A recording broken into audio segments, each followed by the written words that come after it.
Did you know that China has a grand strategy? It's not like the decadent West, where we just choose an abusive old man at random and make him the president. For over 40 years, the entire Chinese nation has been working to become the top country in the world. Quite often you hear people say, we're not going to reduce our CO2 emissions unless China reduces theirs. As we're about to see in the video, China in many ways is leading the world in reducing our CO2 emissions, and if everyone lived up to the same standards as China, what it's trying to do now, things would be much better. But first of all, you have to understand Chinese history. From between 500 BCE and 1800 CE, China was the top country in the world, both in terms of its technology and its political system. We all know China invented gunpowder and printing and silk and paper and the compass, but by 300 BCE, China was already using machinery that was powered by water, and China was producing steel for 1,000 years before the Europeans were. An important part of China's civilization was its Confucianism, its Confucius beliefs, and the two key things were the emperor had a mandate from heaven to be the emperor, but only as long as he prioritised the welfare of the people, and likewise the people were expected to reciprocate. And it's not about individualism, it's about doing your duty to society and to the emperor. And the second thing is, they believed all the important people in the world, all the Chinese people, all lived under one heaven. And they were quite happy with this system until about 1800, where the Europeans had the Industrial Revolution. Why didn't China have its own Industrial Revolution? I don't know, but it's a bit of a mystery. But because it didn't have its own Industrial Revolution, it was at a disadvantage to the Europeans. China was quite happily living by itself. It didn't want to have to trade with the Europeans. Certainly didn't want to have to buy their opium. It didn't want to go to war with Britain for the Opium Wars. When the Boxer Revolt happened and the Boxers tried to throw out the Europeans, the European armies invaded, saved their people, and then charged the Chinese for the privilege of, and they charged them so much money every year in reparations, it was more the entire tax take of the Chinese government at that time. The Chinese people didn't want Shanghai to become an international trading port where its own people were treated as second-class citizens. The racism that came with imperialism could be seen every day, from the kicks and beatings given by boorish European travellers to rickshaw drivers, all the way to the race bar that prevented rich bourgeois Chinese from membership in European clubs or entry to certain public parks in the city. In the First World War, China sent troops to support Europe in the hope that it could become part of the international community, could be treated with respect. When Germany lost the war and lost its trading possessions in China, they weren't given back to the Chinese as the Chinese hoped, they were given to the Japanese. China didn't want to be invaded by Japan. It didn't want to suffer the atrocities that it did during the Second World War. And in fact, for 100 years, after nearly 2,500 years of being the top civilization in the world, China suffered 100 years of humiliation. And I've got a list here. There's something like 18 different things that happened to them that were imposed on them from the outside world. And it wasn't just things that were inflicted from the outside. They also suffered a series of revolutions. So the first one was in 1911, which was when the last emperor abdicated. He was 6 years old, so after nearly 2,500 years of emperors, that was the end of that. In 1913, 1917, 1926, 1927, 1949, the communists took power. 1966 was the Cultural Revolution. Now, people reported 100 years ago that China was much more modern than, for example, India or other Asian countries. People in China were learning English. They wanted to be part of the international community. They had high levels of education, excellent government system. There's no reason, when people are surprised, say, isn't China a great miracle of what it's managed to do in the last 40-odd years? And things start to improve for China in 1978, where they turn more towards capitalism, open up their economy. That's where its growth really starts. People say, well, isn't it amazing what China's managed to do? But for the Chinese people, they're just returning to normal. They were this great civilization. That's where they're destined to become a great civilization again, if they're not already one. So that was the past, but what is it that China wants to do now? Well, here's something by a Chinese government minister. What China proposes is to uphold peaceful coexistence and put in place a security architecture that ensures enduring stability. So after 100 years of humiliation, after several revolutions, famines, all sorts of troubles, for the people of China, stability is very important, especially given its Confucius past of, good order, a good emperor, loyal people. Uphold openness and inclusiveness and foster a development paradigm that promotes shared prosperity. Uphold harmony without uniformity and adopt an approach to civilizations that promotes exchange and mutual learning and upholds fairness and justice, and develop a government structure that pools strengths for shared benefit. When you see how China behaves in the South China Sea, where it's trying to impose its authority, when you see its human rights record, that sounds quite strange. It doesn't sound very believable. But remember, for China, the most important part of this world, the part of the world that this government minister is speaking to, isn't the global north, isn't Europe, the United States, who are competing against China. It's, for Chinese people, it's all about Africa and Asia and Russia. That's where their influence is and growing. This is who this government minister is speaking to. China wants to grow. It doesn't want to go to war with the United States or Europe. It wants peace. It wants economic progress. China's still a very poor country. And how is the United States responding to this? The China-US relationship has no doubt deteriorated in recent years. Washington's policy of containing China through the application of restrictions on certain goods and markets, as well as China's own economic downturn, has increased the tension between these two global powers.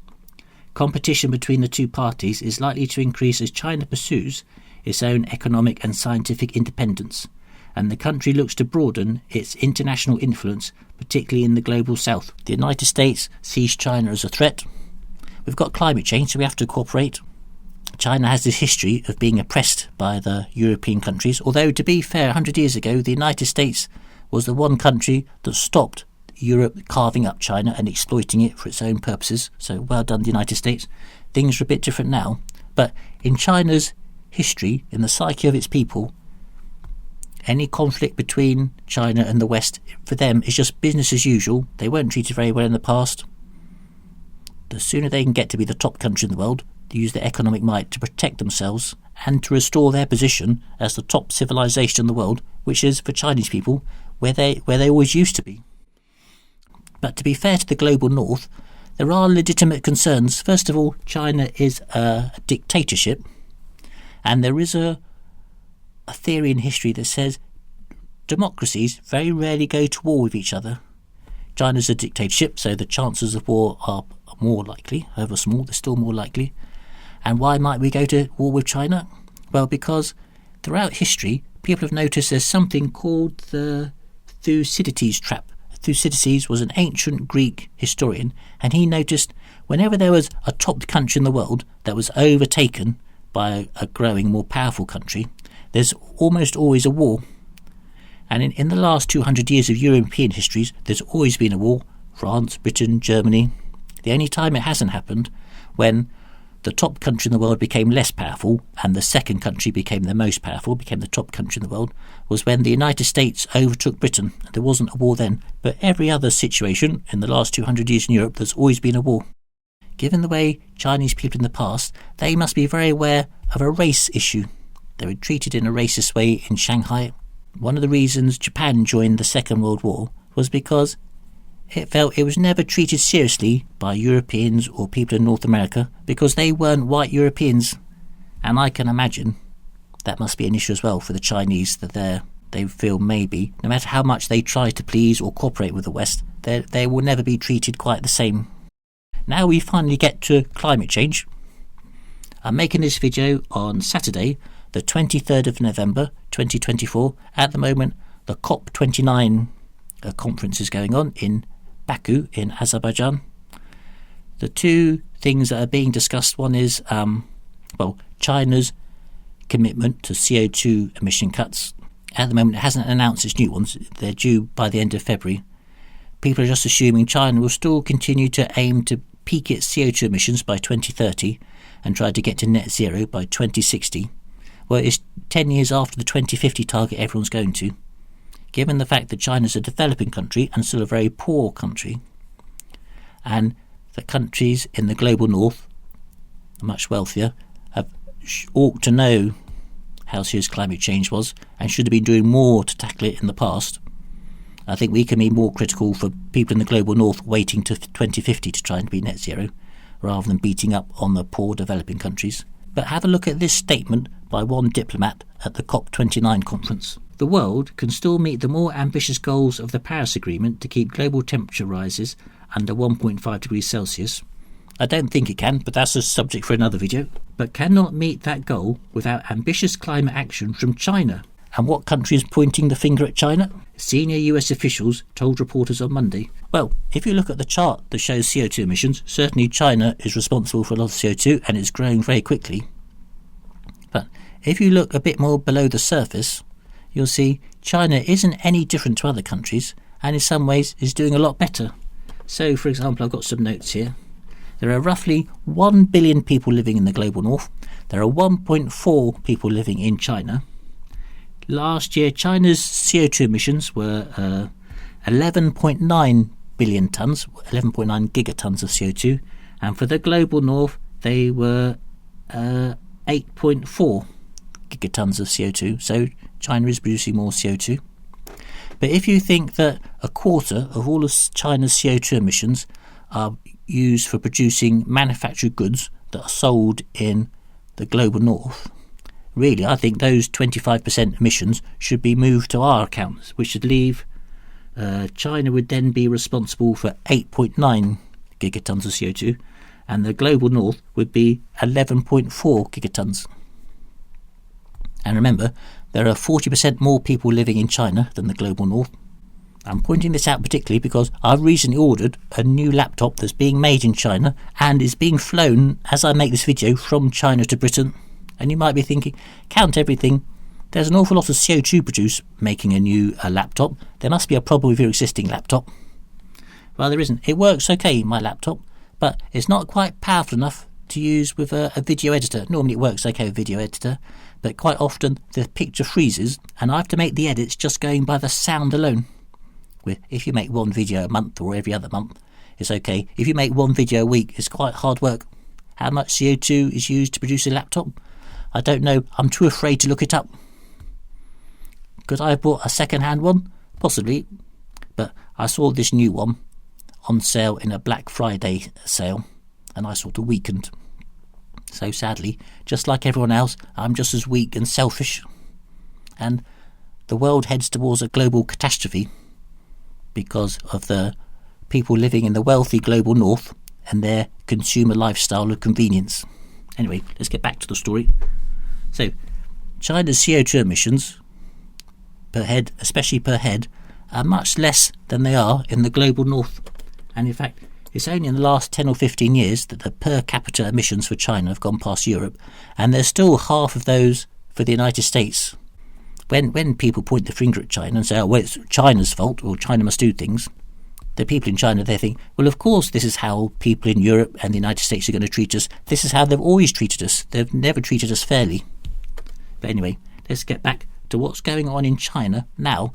And now we'll see just how good China is at trying to tackle climate change and how it's not China's fault more progress isn't being made, but countries in the global north who aren't taking climate change as seriously.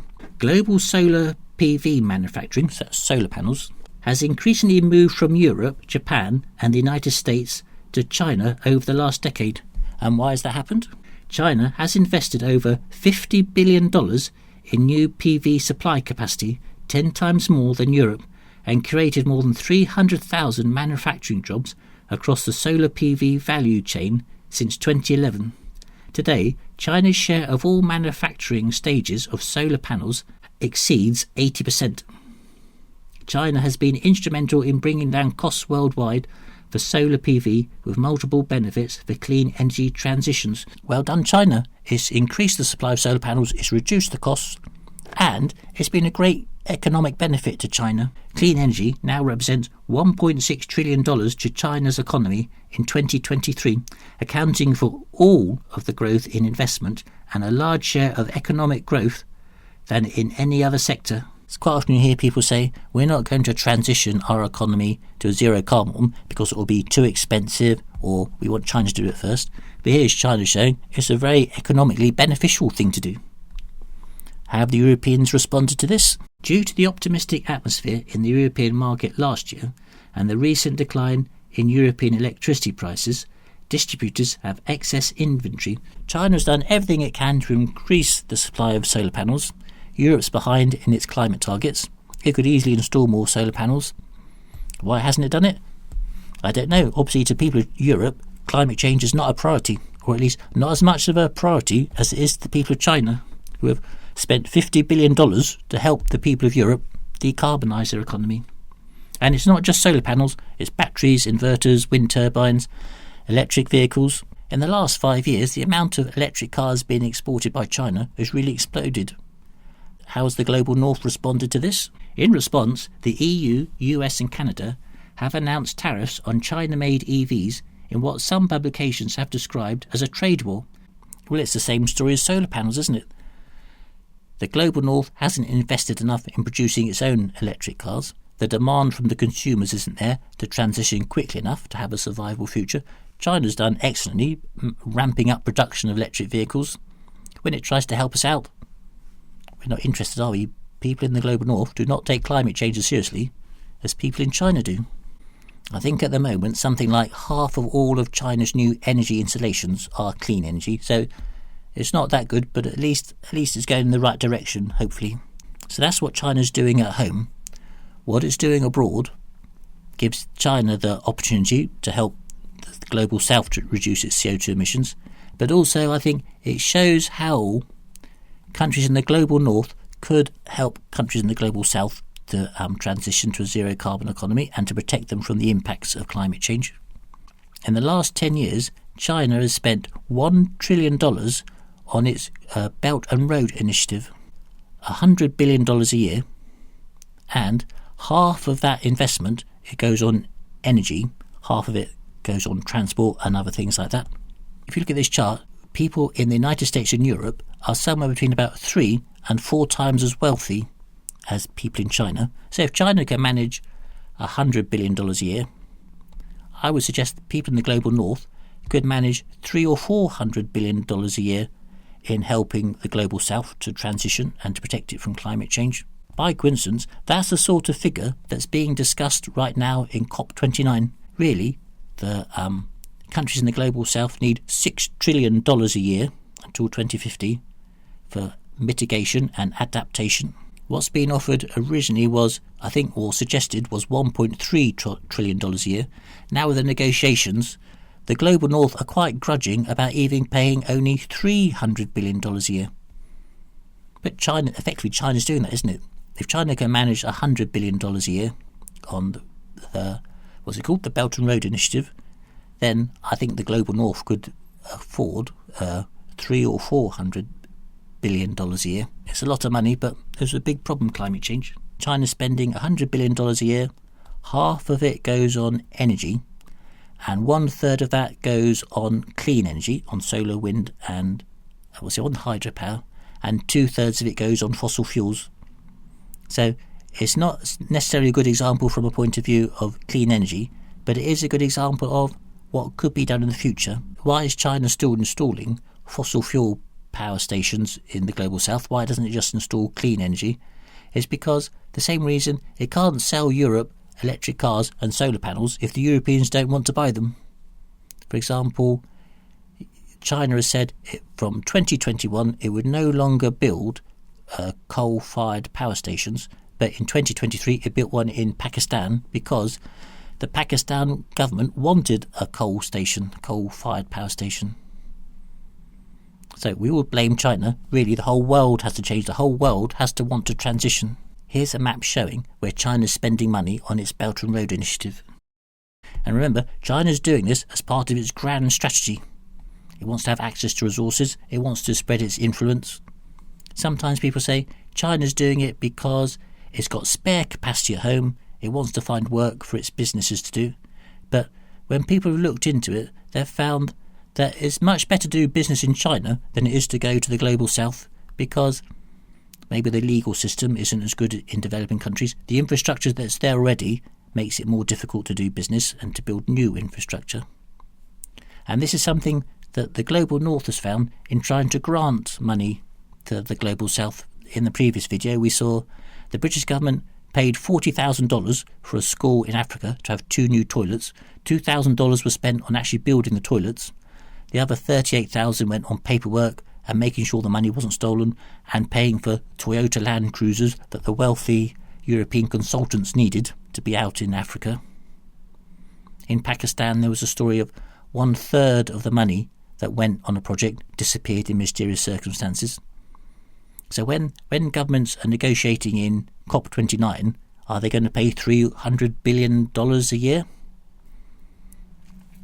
Well, that's once they agreed the money, that's only the first stage. You've got to work out what projects to invest in, how to do it, how to give the money. It's far from clear how much of that money will be spent on useful projects and how much of that money will go in paperwork. Well, China's actually doing something. It's not just talking about it in a meeting. It's going into the world and doing something. It's not that climate friendly at the moment, but it could be if countries around the world wanted to transition in that way. Something that's not obvious so far is the Belt and Road Initiative, although China has spent $1 trillion on it, is a profit-making venture. The Chinese government will lend you the money. It will design the projects. It will send its workers to implement them. And it will give you, I think to me it seems, quite fair interest payments on the loan. So, for example, in a project in Kenya, the Chinese lent the Kenyan government $136 million so that a Chinese company could build a solar farm. And it didn't have to pay the money back for 10 years. And even when it started paying the money back over a 20-year period, it only had a 2% interest rate. Now, that sometimes people are concerned that because China's offering a one-stop solution, they lend you the money, they do the designs, they actually build it for you, that maybe you can't get different quotes from other businesses or other countries to do that work, so it's not always clear if it's good value for money. But 2% interest rate, it doesn't sound too bad. In this one case in Kenya, even though it was sort of a fairly good deal, let's say for the point of the video it was a good deal, the people in Kenya found they liked the new electricity. If you live in a town or a village where electricity wasn't available or wasn't reliably available, to suddenly have all this solar electricity was a great benefit to them. They realised how useful it was. But businesses and people couldn't necessarily afford to buy all the electricity they'd suddenly decided they wanted to be able to use. So they started to buy their own solar panels. Maybe they're not that powerful or not that good, but it was cheaper to do it that way than it was to actually pay for the electricity itself. That if each house or each business had its own solar panel, they found it produced enough electricity for them. So even if you say, well, China can just implement the adaptation and mitigation in the global south, it would still be, for a lot of people, it would still be too expensive, which is really why you need a lot of grant money from the global north. And some people say, well, China now is a rich country, so it should pay money towards the global north. It is paying billions of dollars, but in practice it's still a poor country. Per capita income or per capita GDP is still less than it is in the global north by quite a long way. So again, people say in China will think, well, of course the global north wants us to pay. This is how they always treat us. They never treat us fairly. As well as the general things China's doing with the Belt and Road Initiative, it is doing some climate change specific things. I'm not sure how big they are. Maybe they're early stages, maybe just experiments, but it says it's signed agreements with 42 developing countries to do with climate change. It's organised 300 capacity building projects in climate related fields, providing training for more than 10,000 individuals from 120 developing countries. And it has something called this Africa Sun Belt, where it's going to start investing more in solar panels. But at the moment this is quite an early stage, and as with politicians, until you see the money flowing, you're never quite sure how definite it is. Can you see what's going on here? It's almost as though China is building an empire. If you want to have an empire, like Britain did, every battle you fight, every new territory you bring into your empire has to be profit-making. Otherwise, the bigger your empire gets, the poorer you would get. It's not just countries in the global south that want to be involved. European businesses are now saying they would like to be involved in bidding for work in the Belt and Road Initiative, and the City of London wants to provide finance to the projects. So it's great leadership, isn't it, that China's providing. It's doing something that everyone wants to be involved in. It's profit-making. It's a benefit to China. This reminds me in some ways of the way the United States benefited from the end of the Second World War, the end of the British Empire, that great global economy that was suddenly open to it. So 80 years later, China is sort of taking the lead on that, isn't it? So the message is, China offers a solution. It could be China that does it. It could be this model that China's using of actually, you just take the whole project over. You don't just give out money. That could be a way the global north could help to help the global south. Anyway, the point of the video is, everyone says, but what about China? Well, China's doing an excellent job at home, in the global north, in the global south. It offers a model of how things could work in the future. You don't just hand out the money. You make sure the projects are installed successfully by doing an end-to-end solution. So, if you hear someone say, what about China? Feel free to point them right and sort them out. I hear it so often, but I think China's doing a very good job and is leading in this way. So anyway, thank you for watching, and I'll see you next time.